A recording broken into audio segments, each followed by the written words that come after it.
Blue cut lens எல்லாருக்குமே தேவையா? இப்போ நான் சிஸ்டம் யூஸ் பண்ணுறேன், அதிக நேரம் நான் ஸ்க்ரீனில் இருப்பேன், எனக்கு வந்து ப்ளூ கட் லென்ஸ் போடலாமா அப்படின்னு சொல்லிட்டு நிறைய பேர் கேட்குறாங்க. எனக்கு வித்தவுட் பவர்லாம் இல்லை, நான் ஒரு 8 மணி நேரத்துக்கு மேலே சிஸ்டத்தில் ஒர்க் பண்ணுவேன் அப்படின்னு சொல்கிறவங்களுக்காக தான் இந்த வீடியோ. உங்களோட ஐ ஸ்ட்ரெயின் ஆகுது, எனக்கு சரியாக எழுத்துக்கள்லாம் தெரியல, நான் 8 ஹவர்ஸ்க்கு மேலே சிஸ்டம் ஒர்க் பண்ணுவேன், அப்போ நான் ப்ளூ கட் லென்ஸ் போடலாமா அப்படின்னு கேட்டிங்கன்னா அது அவசியமான்றது முதல்ல நீங்கள் ஆப்டிஷியன் கிட்ட வந்து கேட்டுக்கணும். உங்களுக்கு பக்கத்தில் இருக்கக்கூடிய ஆப்டிகல்ஸ் போங்க, உங்களோட ஐ செக் பண்ணுங்க, செக் பண்ணிட்டு அதில் ஏதாவது பவர் இருக்கான்னு பாருங்க. பவர் இல்லை அப்படின்னா உங்களோட ஒர்க் நீடு என்னவோ அதுக்கு தகுந்த மாதிரியான லென்ஸை வந்து உங்க ஆப்டிஷியன் வந்து ப்ரிஃபர் பண்ணுவாங்க. அதை நீங்க வந்து சரியான ஃப்ரேம் எடுத்து அதை நீங்க போட்டுக்கலாம். எல்லாருக்குமே ப்ளூ கட் லென்ஸ் தேவையா அப்படின்னு சொல்ல முடியாது.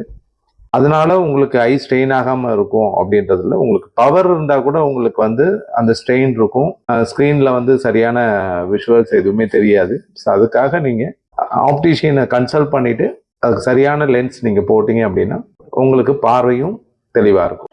இந்த மாதிரியான தகவல்களை தெரிஞ்சுக்க லென்சோ பிளஸோட பேஜை ஃபாலோ பண்ணிக்கங்க. நன்றி.